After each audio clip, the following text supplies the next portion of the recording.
Allegiance.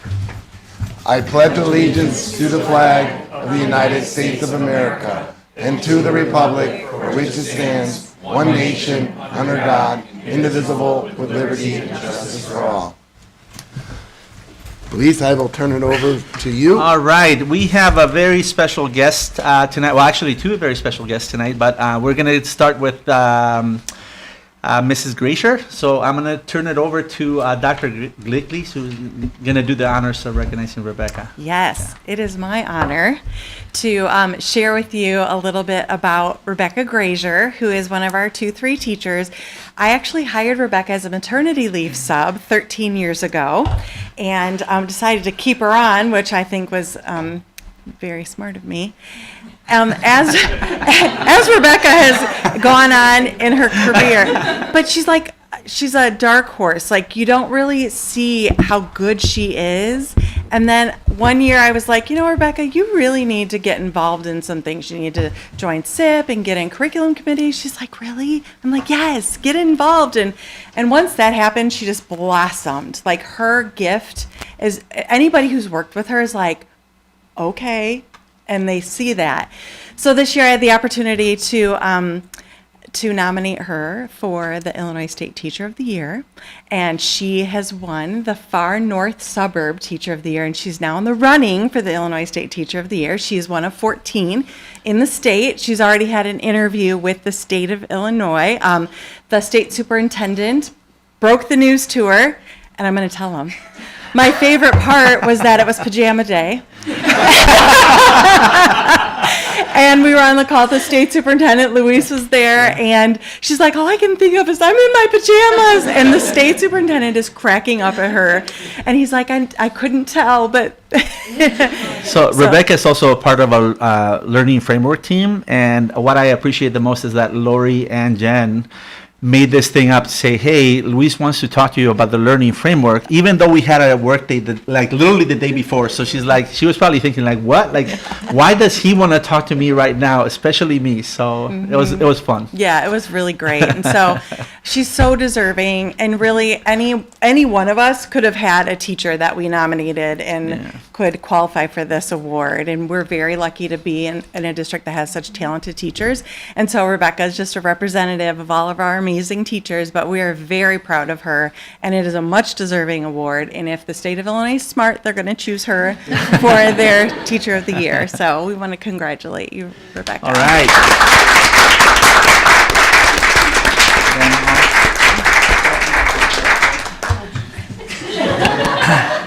All right. Do you, board member? On behalf of the Board of Education, we'd like to congratulate you on this honor. What a great honor. When I told my wife about the award and mentioned your name, she was like, oh my, she's a really good teacher. So hearing it from a parent, and we're really proud of you. We got to stuff the ballot boxes for the state award. We will do that, but hopefully we really need to do that. But on behalf of all of us, I want to congratulate you. Thank you with this certificate. Thank you. I'm going to give it to you.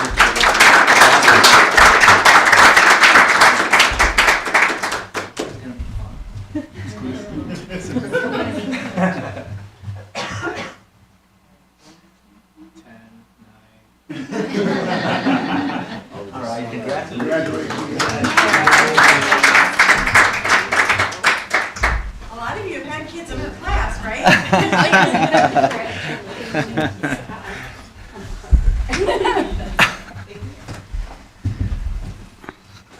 All right. Well, thank you so much. That's always exciting. So exciting news, really. Our second special guest today is sitting with us. Is Dr. Lisa West. The board approved Dr. West as the new Director of Curriculum and Instruction, who will be taking over Pete's role as of July 1st. So a little bit about Dr. West is that she currently serves as the principal at North Barrington Elementary School in Barrington District 220. She has worked there since the 21-22 school year, and then during her tenure there, she has been a part of the a lot of the work with the learning profile, which is very similar to our Porter River graduate.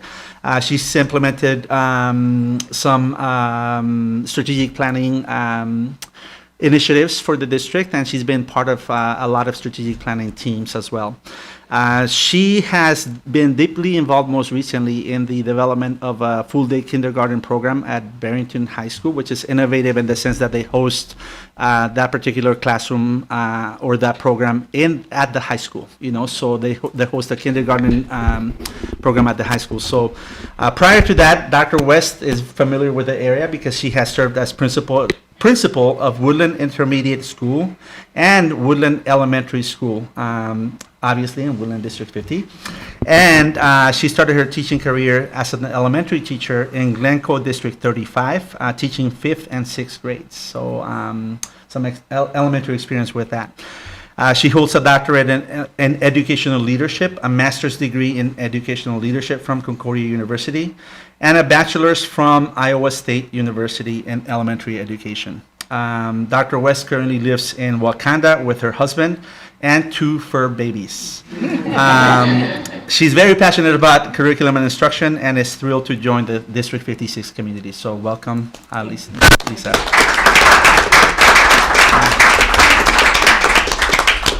On behalf of the board, we are very excited to have you come on the other side of town, the better half of town. And we're very excited. We look forward to working with you. And be easy to replace Pete. It's not going to be.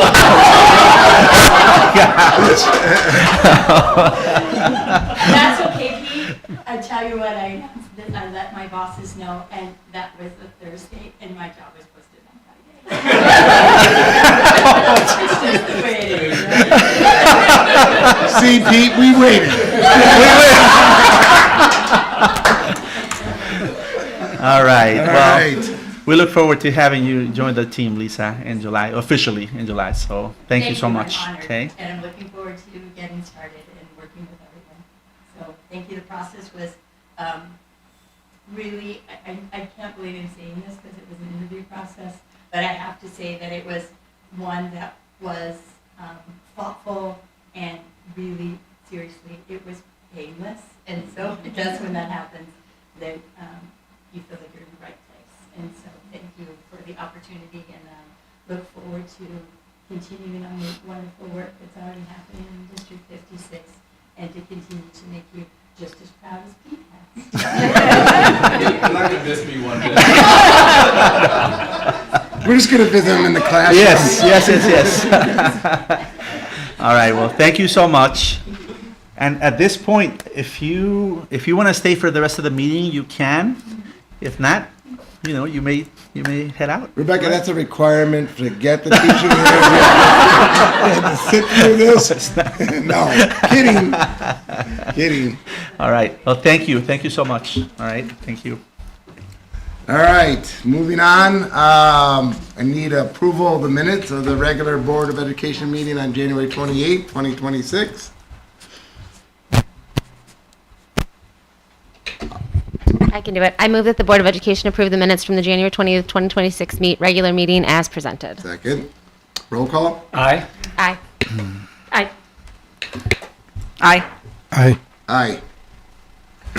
Financial report. Good evening. The current cash and investment balance as of January 31st, 2026 is $25,339,941.84. Our revenues for January were $1,179,787.15. This includes late collection property taxes for the 2024 levy, evidence-based funding, special education private facility tuition reimbursements, National School Lunch Program, and the state free lunch and breakfast programs. Having gone through 58% of the fiscal year to this point, we have received 46% of our expected revenues, with the 2025 levying coming in the spring. Our expenditures for January were $2,636,162.16. This includes employee salaries and benefits, where we had 3 paychecks in January, retirement system payments, and tuition, programming, and education for our outplaced students. Being at 58% of the fiscal year so far, we have expanded 58.19 of the budgeted expenditures. Tonight, I am asking the board to approve the revised bill for January for payment in the amount of $1,943,293.49. Please note that in the January board meeting, you approved payments already of $1,623,577.96. The $320,345.53 difference is from the payroll liabilities in January, since we had that third payroll run after the board meeting had already happened. For the February bill, I will be asking approval tonight for payment in the amount of $1,847,878.22. Note that in February, there will be another payroll run this Friday, the 27th, and the additional payroll liabilities incurred then will be included in the revised bill for February that the board will be asked to approve next month. Revised bill approvals only happen when the expenses are incurred in a given month after the board has already approved the payments. Payroll liabilities tend to be the majority of it, and they include federal tax payments, Illinois and Wisconsin state tax, health and flexible spending accounts, life insurance payments, retirement accounts, union dues, and wage garnishments. For the activity report, the beginning balance in the activity fund for the month of January was $109,048.62, with revenues totaling $9,325.20 and expenditures totaling $5,682.33, leaving the ending balance for the activity fund for January at $112,691.51. Any questions from our team? I'll make the motion. I move the Board of Education approve the financial reports for January 2026 in addition to the revised January and February bills for payment as presented. Second. Roll call? Aye. Aye. Aye. Aye. Aye. We are now at public participation. Does anybody like to speak? Just state your name. Need phone number? Phone number. No. And you have, Really? Phone number? Could it be the business phone number? Yeah, business phone. number. Business phone number. yeah. All right, I'll get that to you at the end. Good evening, members of the Board of Education. As you may know, I am Debbie Handler, President of the School District 56 Union. On behalf of our union, I want to begin by saying that we value the work you do and the responsibility you carry in serving our students, families, and community. We also very much value the work and collaboration of our administrators. And I can say that I regularly meet and collaborate with the superintendent and other administrators, and I do truly appreciate the partnership. I want to begin by acknowledging that we know the district always operates from a place of good intentions. We know we share the same goal, providing the very best education and support for our students. At the same time, with so many changes happening in a relatively short period of time, there are concerns among our members. That said, I need to respectfully share that what I'm hearing from them. I have had multiple staff members express concern about a lack of transparency. When communication is unclear or incomplete, it can create confusion, uncertainty among the employees in the schools, even when the intent behind them is positive. While change is not the issue, the pace, communication, lack of opportunities to partner around some of these shifts have at times led to uncertainty. And when uncertainty lingers, it is unintentionally creating a sense of concern. That is not to intend any criticism. This is a request for even greater collaboration among the union, the administration, and the Board of Education. As educators, we are on the front line every day. We see firsthand how decisions impact classrooms, students, and staff. We believe strongly that open, consistent communication can prevent misunderstandings and strengthen the trust that is essential for a healthy district culture and successful outcomes. So, accordingly and respectfully, we encourage the board to continue to ask questions, not just in meetings, but directly with those working in the schools. Visit our buildings when possible and engage with staff and students. Seek input early in the decision-making process. When teachers are involved early in the decision-making process, it builds a sense of being heard, respected, and invested in the decisions. Change becomes something we move through together rather than something that happens to us. Our educators are deeply committed to their work, their students, and the district. They want to feel informed and included. I am confident with the continued dialogue and greater transparency that we can strengthen our collaboration and keep moving forward together. So thank you for your time and your service. I'm happy to answer any questions, and I will look for the phone number. I can give you my own. It's 847-638-7525. Thank you. All right. Thank you. Anything else? I think we're now on to the report of the superintendent. All righty, moving on to district highlights, and we're going to start with Spalding. Viking. Oh, Viking, I'm sorry. Hi, good evening. I wanted to share a couple of things about students and a couple of staff updates. So on the left-hand side, we have students from the 8th grade digital literacy class that created wooden structures and then put literally hundreds of pounds of weights on them to see how much weight the structures could sustain before collapsing. On the right-hand side, we have students that engaged in an experiential learning opportunity from the intervention reading program. When it was shared with them what the description of what a stagehand was in a book that they were reading, the students didn't understand what a stagehand was. So Ms. Brandy Zivilic took the students to Willy Wonka and the Chocolate Factory, to a student's version or a young person's version of the musical, and they were able to engage in it, which then gives them a context to read the story and understand what happens when they're reading and when they're being presented with an authentic text, literary text. Down. This one. I did this one. Yep.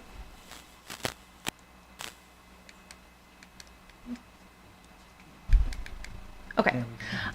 This one I'm very, very proud of. On the bottom right-hand side are two multilingual teachers, Isabel Iniguez and Tammy Patterson-Gillespie. They attended an IRC conference earlier this year in December, I believe, and came back for a late start to share with the entire Viking staff information about text engineering. So not changing the information that's being presented to students, but amplifying it and adding to it so that all students are able to engage with the text at the same time, but with different scaffolds in place.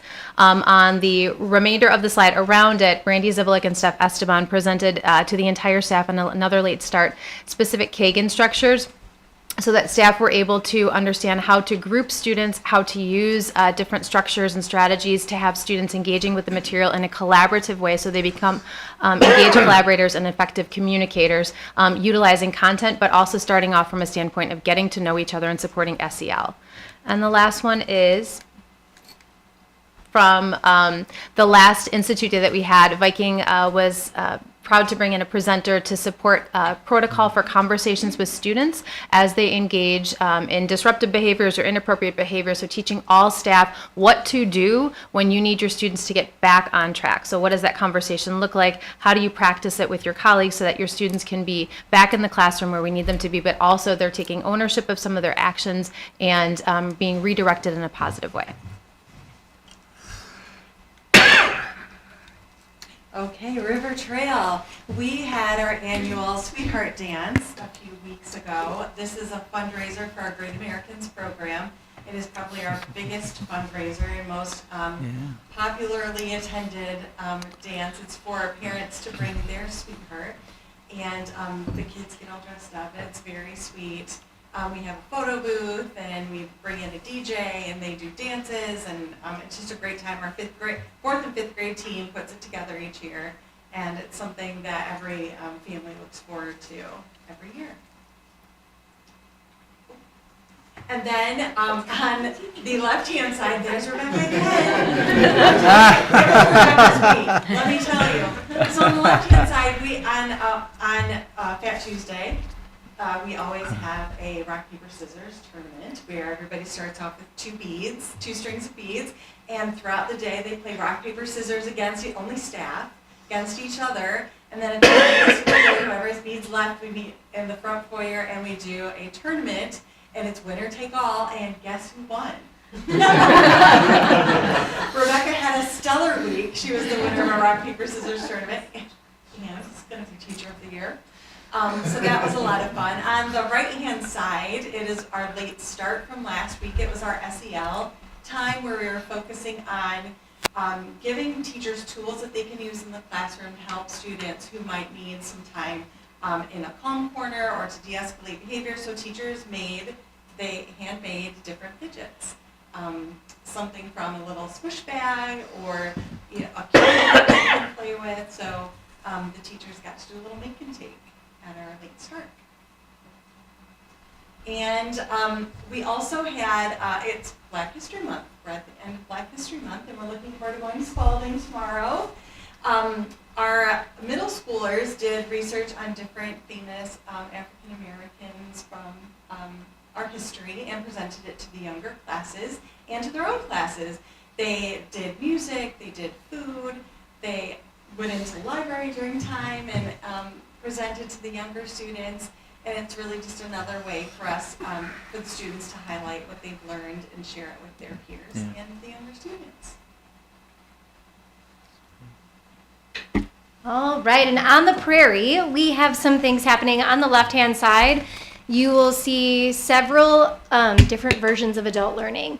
So Tiara and our social workers, Ms. Greathouse and our social workers, focused on advocacy versus disrespect. So how we respond to student behaviors and what might be causing it, and also how to be proactive in the classroom. Within that, we also had Institute Day, where our focus was on our school as a PLC and getting down to what recalibrating, reflecting, and then figuring out what our next steps are to become more student-centered and focused on the data that we have. And we had lots of mixed groups happening as well as team, and it was Winter Olympic theme. Very, very apropos.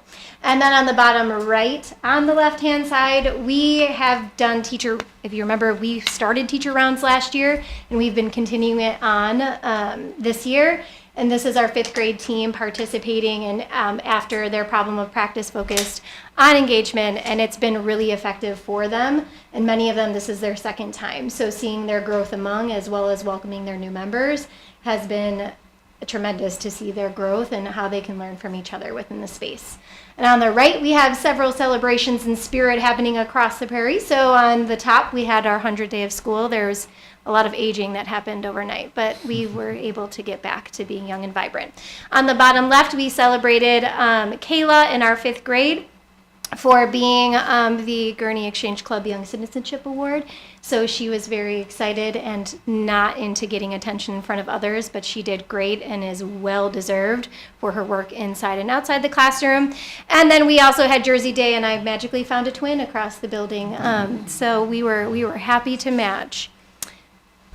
And then we have our 4th grade has been rocking it in multiple ways, not only from their concert on the right, but on the left, our competency that we've been focusing on all year is determined learner.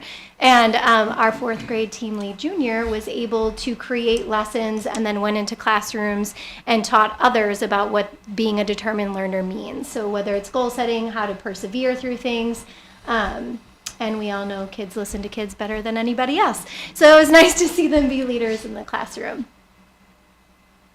And then, feeling all the love, we had a lot of celebrations. Our 5th grade annual bowling trip, they loved it.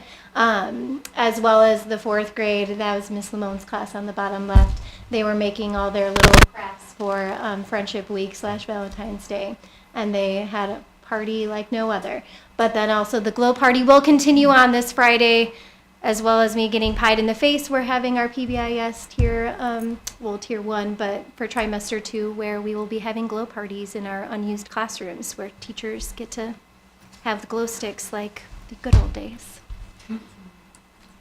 All right, back from the prairie to the beautiful school next door. I wanted to share with you,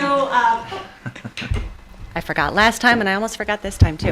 Okay, I wanted to share with you what we did with our staff who stayed back at Spalding on Friday, February 13th for Institute Day. We did send some staff to the CEDAW conference and some other activities in the area, but the teachers who stayed with us participated in a day-long workshop from the Center for Responsive Schools. It was led by Dr. Crystal Cooper from the Gwinnett County Schools in Georgia. She is a principal of a very similar school to Spalding.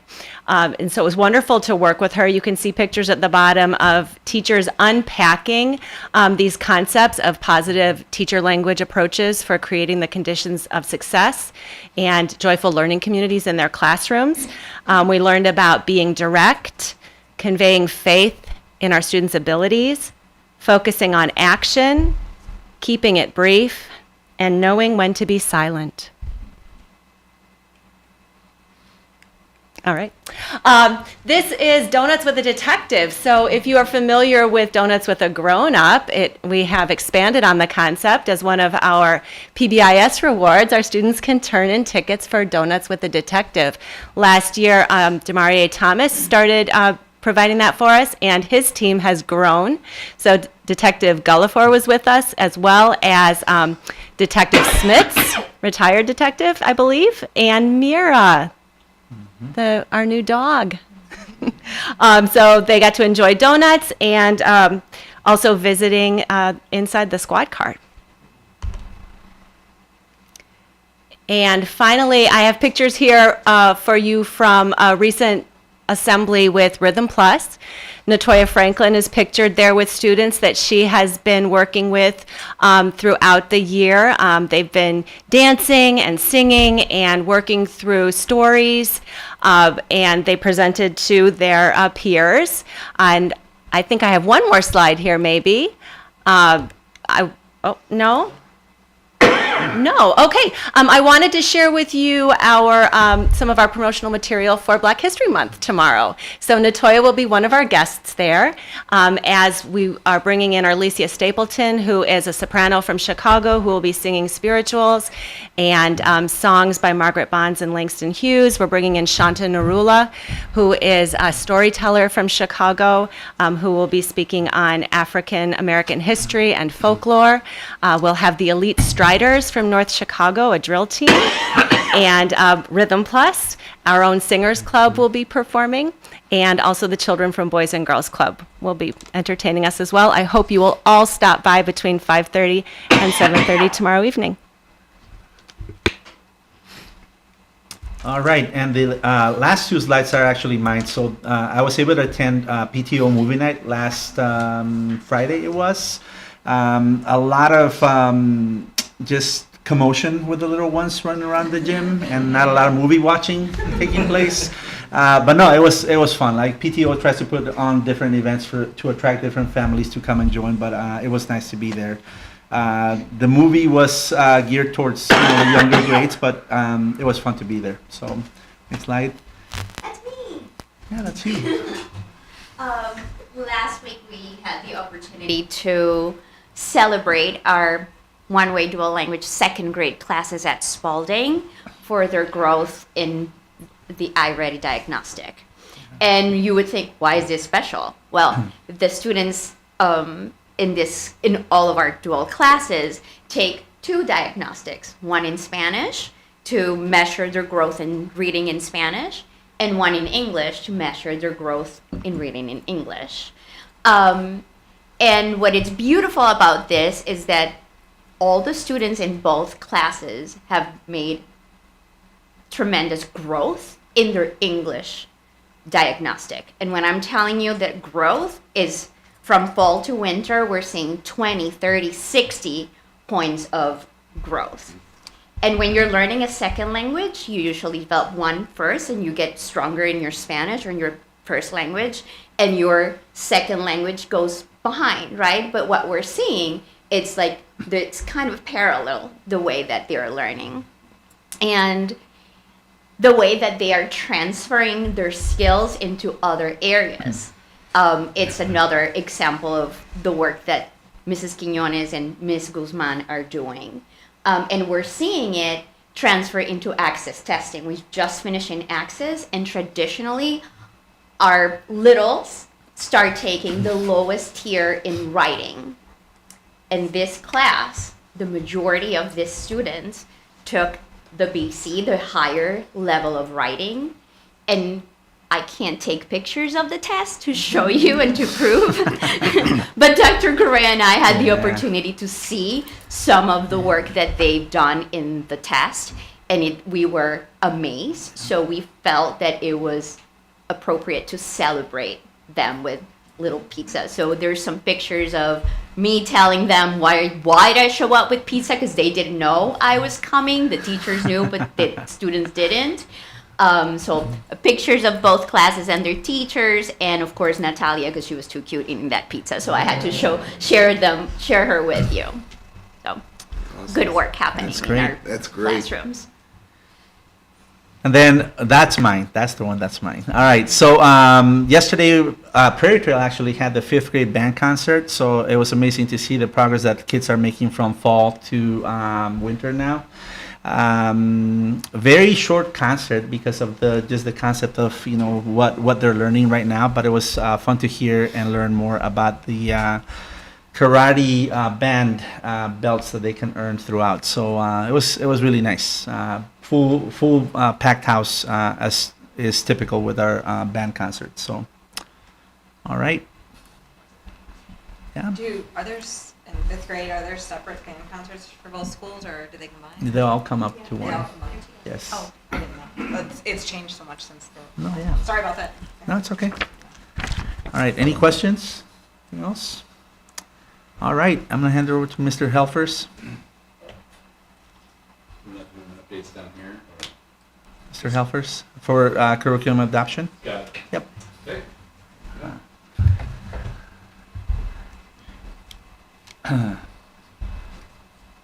All right, so it is my pleasure to give an update to you about the curriculum resource that we have recently adopted in our middle school. And it is also always a pleasure to be able to talk about things that align with all of the competencies in our Portrait of a Graduate, because when you're looking at curricular resources, you want to make sure there's opportunities for each of these durable skills to be developed. And so I'm going to tell you about our middle school English language arts resource adoption. First off, I want to tell you about the people who were involved. We had equal representation between the middle school at River Trail and the middle school at Viking, and I was really grateful for that. And then I want to talk a little bit about the timeline. It has been quite a while since we started on this process, so I've given updates periodically along the way, and one of those updates included when we began this process with the release of Illinois' Comprehensive Literacy Plan. That was actually something they began developing in about early fall of 2023, and it was released in January of 2024, and then we used that resource to begin our process of looking at how we conduct English language arts here in District 56. And we had many teachers here in the summer begin working on that process even then. So then it turned into those teachers at all the different grade bands looking at a preview of resources. In the middle school, we began a pilot of 2 of those resources. One of them was from Houghton Mifflin Harcourt, or HMH, and the other one was from McGraw-Hill. In spring of 2025, they came to me and said, Pete, we need more time. We haven't had enough time to look at this resource. And I said, no problem. I'll be happy to give you more time. I don't want to rush this. And so we brought them together in the summer and said, why don't you create a unit plan so you can begin the year starting off teaching with this in the fall of 2025. And so that's exactly what they did. They began developing their own unit using the resource that they were spending time piloting, and then they began that pilot in the fall of 2025.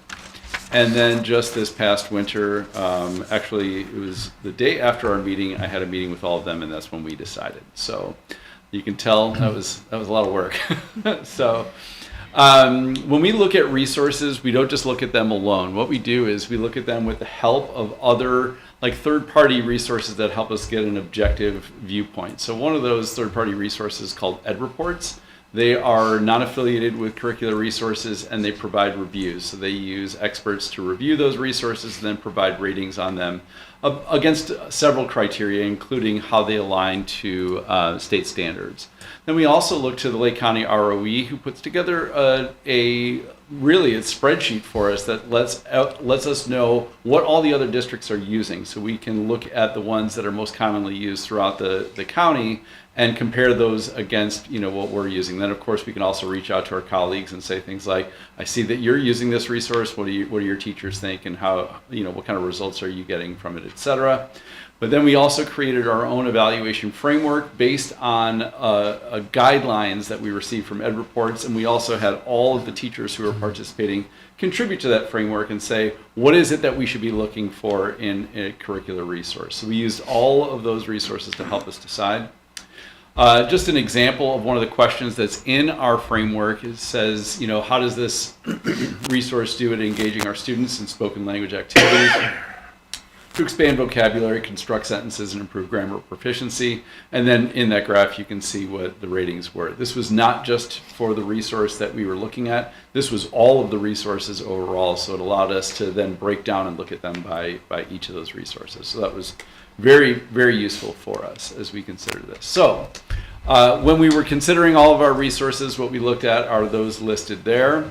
And that means we just gave teachers access to them and said, look through them, see which ones really, again, these were ones that were highly rated by Ed Reports. They were widely used throughout the county, and we gave our teachers opportunities to look at them. What they ultimately landed on in terms of the ones they wanted to look at more closely were Study Sync by McGraw-Hill and Into Literature by Houghton Mifflin Harcourt. And ultimately, they decided on Houghton Mifflin Harcourt's Into Literature. And really, you can rest assured that Ed Reports gave it a high review. Our framework, this was the one that had the greatest amount of feedback from them. And also, as they used it, this is the one that they came back to and said, yeah, we can see ourselves using this again and again in our classrooms to help our students grow in these areas.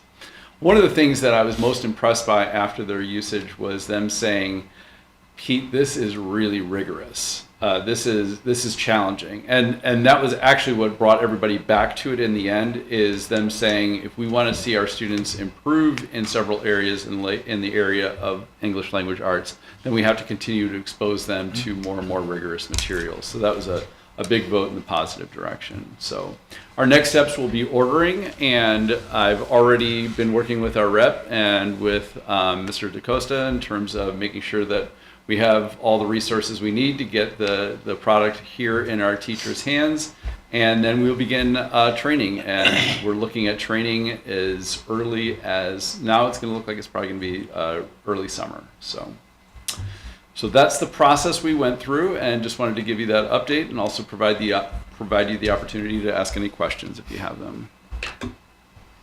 Just a question is, you say resources, not textbook, so can you talk about how it's not all textbook oriented anymore? Yes, yeah, that's a great question. Actually, one of the most positive things in the eyes of the teacher is that it is a physical resource. So they do get a text that students get to use. It has workbook pages and everything, and they wanted that because they said hands-on for them for reading and writing is ideal.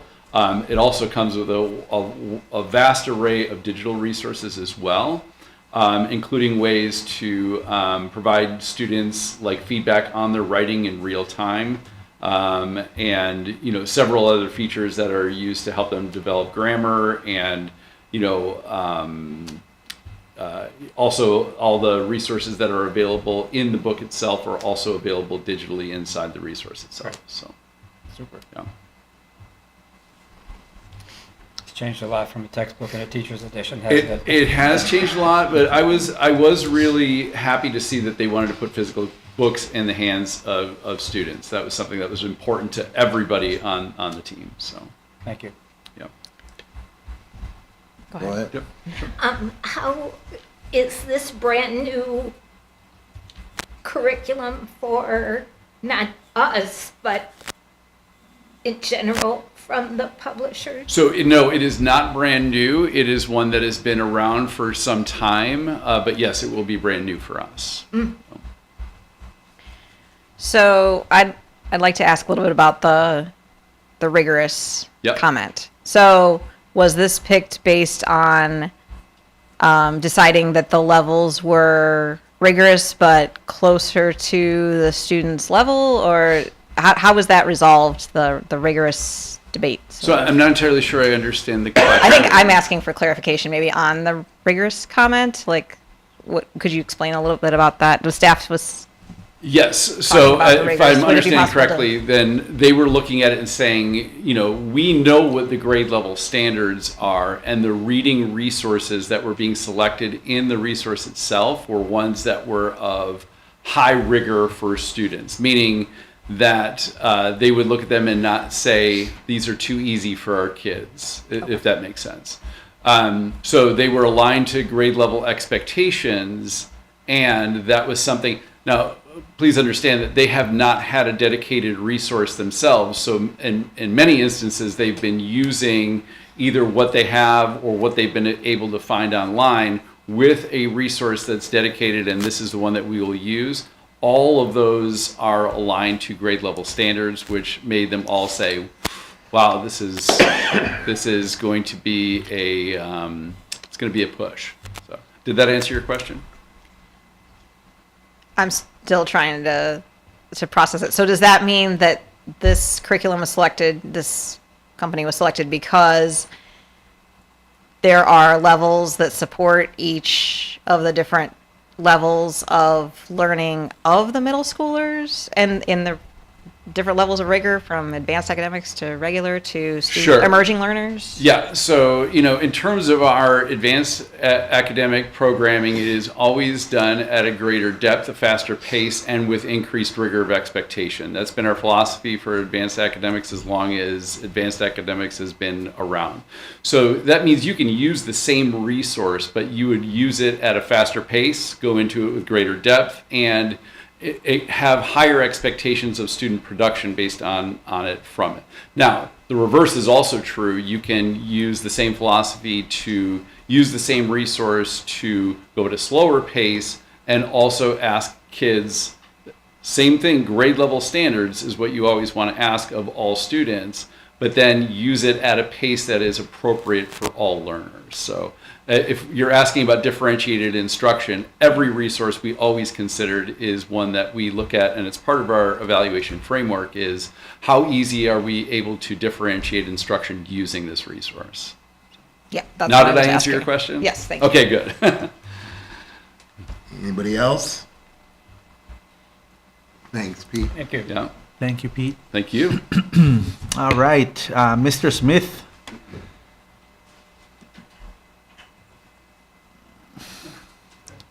Is that cut into your time or my time? Cut into my time. Good evening. We're going to do a little solar update, and thank you. And so we can get all the board up to date because we do have some new board members that are on the board. Board approved in August of 2020 to do a solar array with Trane. And we felt Prairie Trail was the best option that we had available to us. And as you can see, we did put our 1,200 panels here. Construction started in 2021. We commissioned the array in 2021 of December, and we turned it on, went live on January 20 of 22. The construction started in the summer of 2021.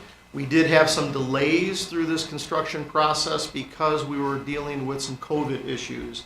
And supplies were a problem at this time, but we still did able to get through this, and we were able to get it going in December. This is the most recent photo of Prairie Trail School. As you can see, we put all the panels on the left there, which is near the railroad tracks. We did consider putting it on top of the roof. Unfortunately, we didn't have enough square footage on top of the roof to put these panels on there. We put in 1,200 panels, 4 inverters that convert from DC to AC. And again, we went live on January of 2022, and we haven't turned the system off since then. We did work very closely with stormwater management because this area does have a lot of retention in it. And the watershed was considered to be a problem, but we were able to work with stormwater management to make this system work. So to date, we've had 3 years of good service, and we have have harvested 2,714,000,000 kilowatts. Now, we do have to report this back to ComEd, and they hate writing a lot of zeros, so they make us go up to gigawatts. And so when I do the quick math, it gets me up to 2.7 gigawatts. And so the real question is what does a gigawatt do? Well, it does power up to about 2 million homes. When Zion Power Plant was decommissioned on the 15th of 98, they were only producing 0.3 gigawatts. And the Hoover Dam does put out 2.8 if all 17 turbines are running and the water is at its maximum. So we are putting out quite a bit of power. But you have to know that in theory, we are putting out enough power, as Hollywood might say, for time travel. So you might ask, what do we do in the winter? Because we harvest so well in the summer. Well, we still harvest in the winter. You can see these panels here. No snow is on them. All the snow goes down. We are at a 30-degree angle, so the snow comes off of them relatively quickly, about 24 to 48 hours, and we're back to harvesting. Life expectancy on our panels is about 25 to 30 years. There is some degradation that happens in that, and we built that degradation into the system. Inverters are about 8 to 12 years of life, so we have a long time left on this. So what do we do with all this power? How do we monitor it?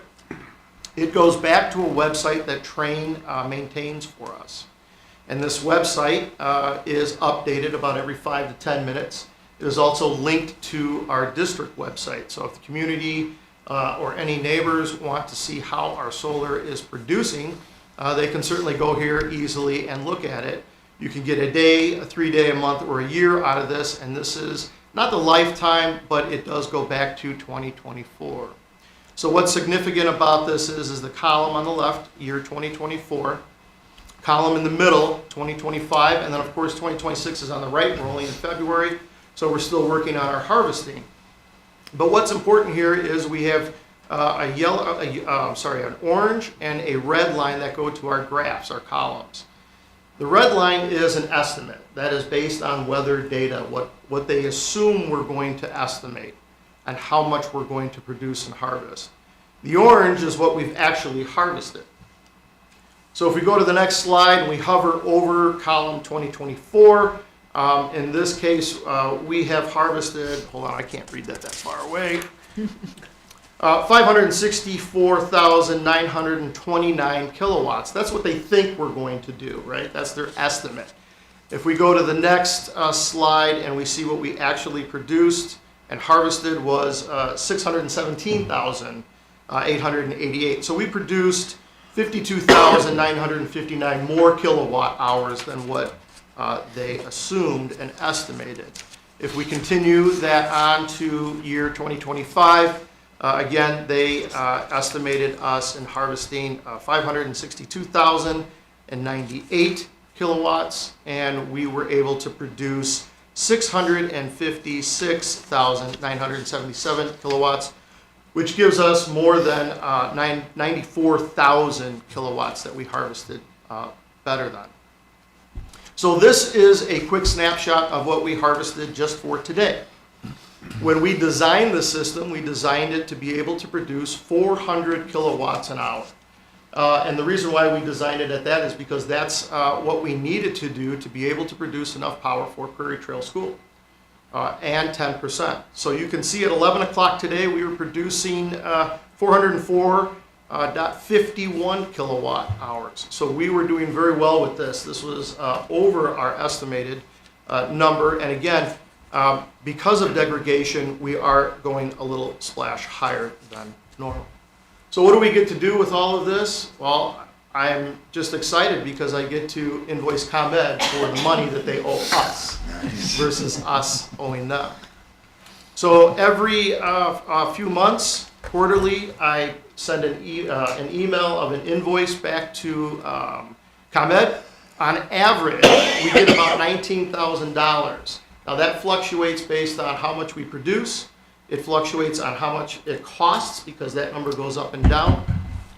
But on average, it's about $19,000, so we get about $76,000 back a year. We send that to Mr. DaCosta, and it makes him very happy. We like to keep him happy. The cost of electricity that was happening at Prairie Trail before we put in the solar was anywhere from $50,000 to $56,000 a year. So right now, we're only paying for delivery from ComEd to us, and there are days that we do use ComEd power. And then those are on the days when we have very cloudy days, we do use ComEd power. At the very end, at the end of the year, it all comes back to normal because we've overproduced on weekends and holidays when we're not utilizing the building. We're still producing and kicking back into the grid. We are still online to pay off our bill on this in 2035. So maintenance on this is very minimal. There's really not much for us to do. We cut the grass twice monthly. We monitor all the electrical equipment through the grid and through the through the website. We also do visual inspections. When we put these out there, we were worried about hail damage, and we have not seen any damage to any of our panels. We do have some in attic stock waiting to go in case we needed to, but we have not seen any issues. We do continue to send our invoices to ComEd, and I mentioned last month we did have an inspection done from the state, and it passed, other than we just had a warning sticker that we had to put on. Now, the future that we're going to be dealing with is a lot of school districts that have this type of system up, is what do we do with it when it reaches its end of life? How do we dismantle it, right? And so we're dealing with that right now. We're trying to figure out what the best way to do this is. We're going to have to decommission it in 25 to 30 years. We're going to have to recycle it somehow. And so other school districts and us are working on trying to figure out a solution for that. We don't know what that's going to cost. We don't know if we want to continue solar after 25 or 30 years, but that is a cost that we're going to have to deal with. Are there any questions I can answer? First of all, I'm super excited that we have solar. I have solar on my house too. But second of all, is there thoughts in the future or some sort of written documentation that if the panels aren't damaged by hail, of swapping them out in the future to have less degradation? Or is there a formula or anything like for that? Yeah, so with the capacity that we've built into the array right now, it doesn't make sense to do that until all of it is kind of at that degradation, right? Because we can't get the old panels to go back in there, right? So they don't make those anymore. So the new panels that we would make would actually overproduce than what we have right now, because the new technology that's coming out with the panels are actually better than what we have right now. So what we would end up having to do if the district wants to continue solar is just change those old ones out and put new ones in. We may have to make some adjustments to solar depending on our draw from our new kitchen, but we're in the middle of designing and figuring that out right now with the engineers. Any other questions? I appreciate you presenting. I mean, it just, you hear things about solar panels in the community, and I just thought it'd be good for the board to have a little update, just kind of know where we're at. So if we do get questions, yeah, we can say it's doing what we projected it to do, which is the most important thing. It's actually doing better than what we anticipated. That's even better to say. Thank you. Thank you.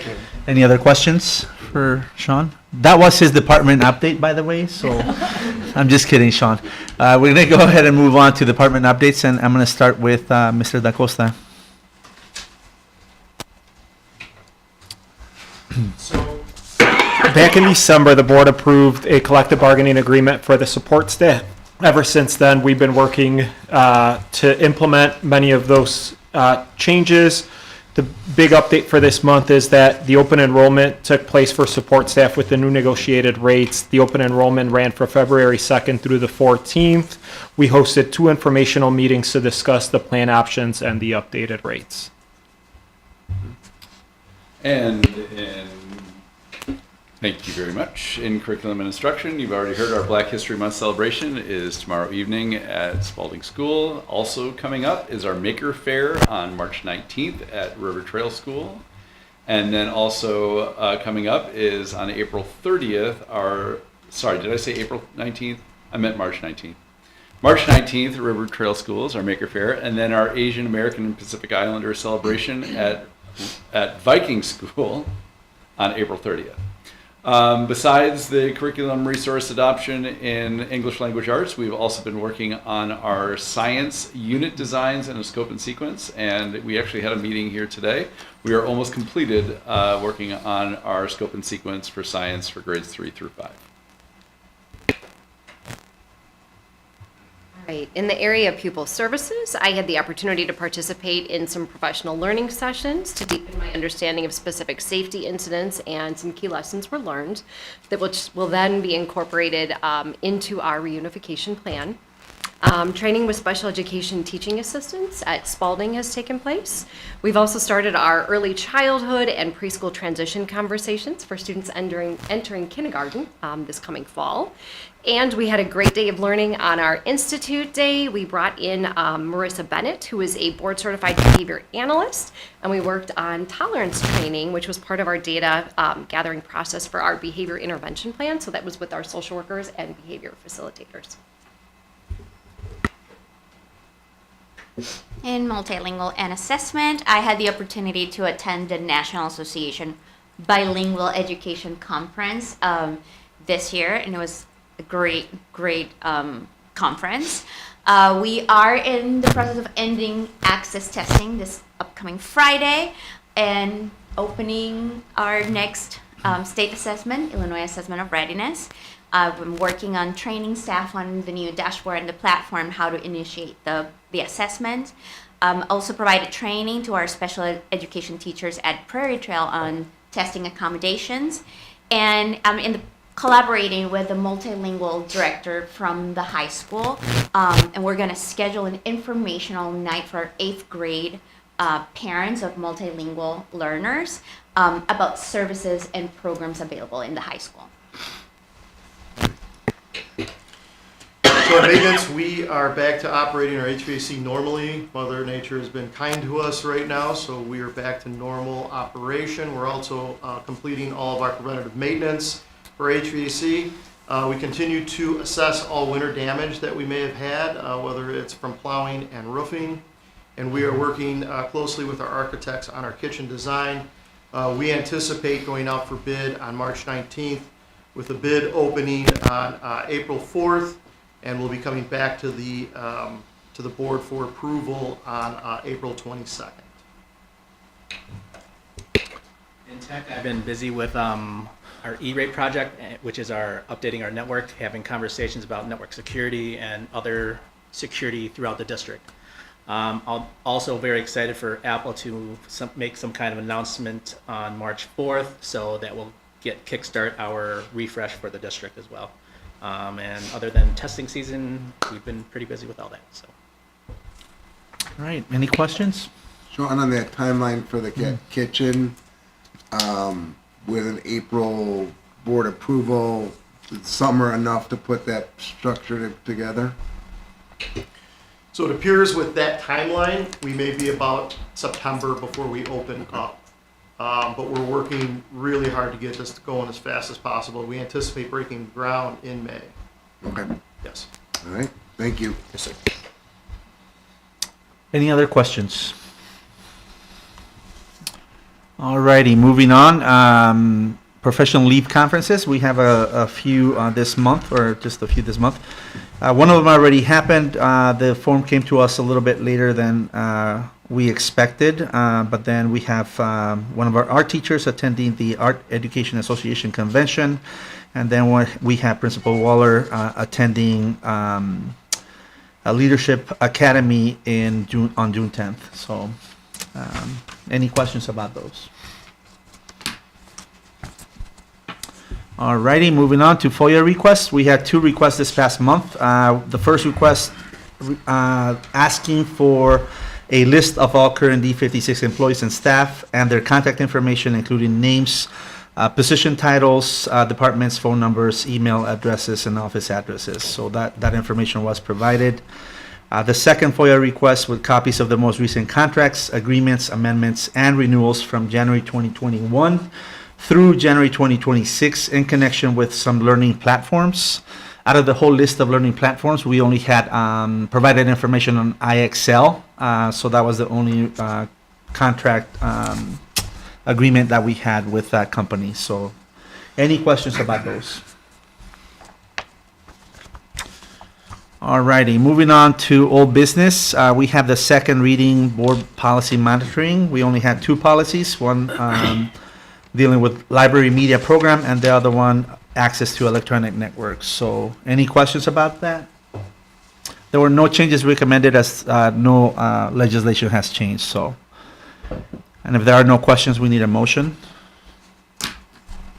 I'll do it. I move the Board of Education approve the recommended changes to board policies under review and to adopt these policies as presented by the administration. Second. Roll call? Aye. Aye. Aye. Aye. New business. New business. We have the first reading of policy monitoring, and you have 6 policies in front of you. So there's no action needed today, but there will be a motion next month to approve those policies. No changes are recommended to all those policies, given that again, no legislation has changed on those. So if you have any questions about that, let me know. But we still have some time to act on those. Okay. And then consent agenda. We have River Trail, a few things, and one for Viking, but all good stuff. Great American Fundraiser.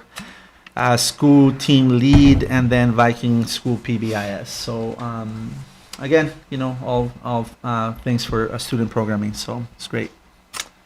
Any questions? I need a motion. I move the Board of Education approve the consent agenda items as presented by the superintendent. Second. Roll call? Aye. Aye. Aye. Aye. Aye. Aye. Public comment? All right, hearing none. Becky? I move the Board of Education adjourn in open session and reconvene in closed session to discuss pursuant to 5 ILCS 120 2C1 personnel, 9 student discipline, 10 student information, 11 potential litigation, 21 discussion of minutes. Second. Roll call? Aye. Aye. Aye. Aye. All right. Thank you. Have a good night. Thanks.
Okay, good. All right. And Mandy. Okay, I move that the Board of Education approve the resignation agreement and release between Ronan Berg and the Board of Education as presented. Second. Roll call. Aye. Aye. Aye. Aye. Aye. Aye. Mandy, will you do this one too? Yes, I move that the Board of Education terminate support staff employee Yolanda Vega pending legal review for cause effective immediately. Second. Roll call. Aye. Aye. Aye. Aye. Aye. Aye. Personnel? I move the Board of Education to approve personnel recommendation as presented by the superintendent. Second. Roll call. Aye. Aye. Aye. Aye. Aye. Aye. Right, closed session Closed minutes? session. I move that the Board of Education approve the closed session minutes for January 28th, 2026 as presented. Second. Roll call. Aye. Aye. Aye. Aye. Aye. Aye. Then review. Closed session from July 2025 to December 2025. I'll do it. I move the record, is that it, of the February 25th, 2026 meeting of the Board of Education indicate that closed session minutes from July 2025 through December 2025 were reviewed by the Board of Education, that all minutes, including those prior to this date group, continue to require confidential treatment. Second. Roll call. Aye. Aye. Aye. Aye. Aye. Aye. And adjournment. I move the Board of Education adjourn February 26, 2025 meeting of the Board of Education. Second. Roll call. Wait, it should be 26. 26. Oh, yeah.